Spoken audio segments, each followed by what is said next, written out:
Take her out. She come with him though.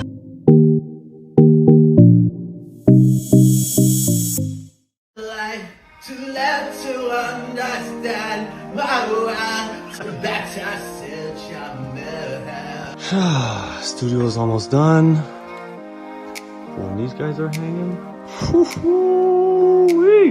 It's safe to say that Drake is one of the biggest artists of all time, and his mass success has allowed him to accumulate tons of wealth and build a massive mega mansion. But in the basement of this mansion lies a hidden secret, and that is Drake's premier home recording facility. So in today's video, we're going to be taking a look inside Drake's home studio. I'm going to be revealing everything from the custom monitoring setup to Drake's vocal chain that he uses. Here you can see a sketch of Drake's home studio layout. The first thing I'm going to focus on is the console area. At the heart of this setup is an Avid S6 control surface. This is where Drake's full-time engineer, Noel Cadastre, sits and records. And Noel is an essential part of the OVO sound team.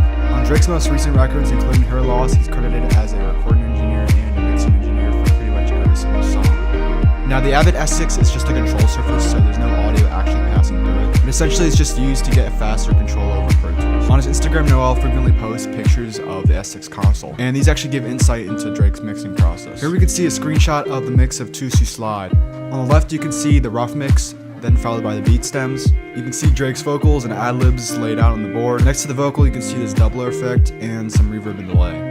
Here's a screenshot from another mix, and you can see that doubler effect is still there with some Drake vocals. Here's another shot of the S6. You can actually see the computers hooked up to it here. You can see the Chapel Mac Mini, which I assume is the name for the studio, and Noel's MacBook Pro. You can also see the monitoring and control sources at the console. Now this is work of Producer 40. It allows him to monitor different versions of the mix. You can see what the song sounds like through iTunes conversion, Spotify conversion, or the different converters between HDX or UAD. Now this S6 is laid out similar to the way Noah 40's S5 is laid out in his state-of-the-art studios. Now for mixing and just vibing, Drake needs speakers that absolutely slap. So Noah 40 implemented some custom Soda CF5000 motors, and these things are absolute beasts.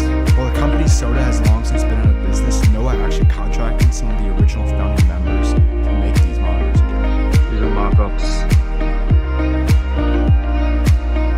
You gotta do a mock-up because these things are so heavy. You gotta figure out where and how you're gonna hang them first. Otherwise you'll be in trouble.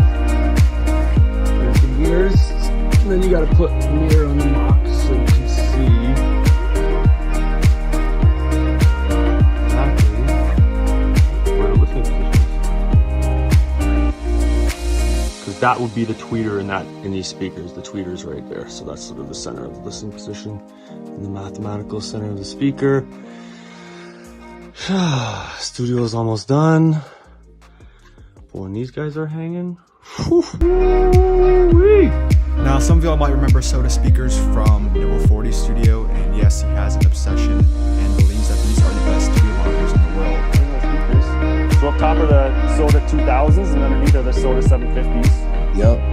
Well, Alex was here mixing the other. Alex Toomey, he loved the 750s. The only other speakers in the studio are these Nearfield Genelec 8050Bs. At his production station, Noah uses Genelec monitors, so I assume they were inspired by that.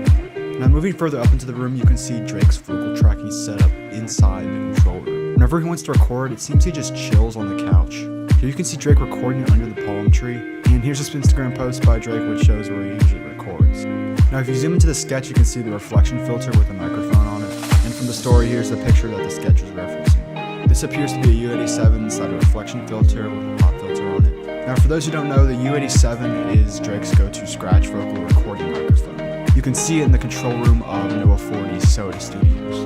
However, his final vocals are always recorded on a different microphone, whether that be a C100G or a Mojave mic. Now if you were paying attention to the previous clip, you can see that there is actually a control room inside his home studio.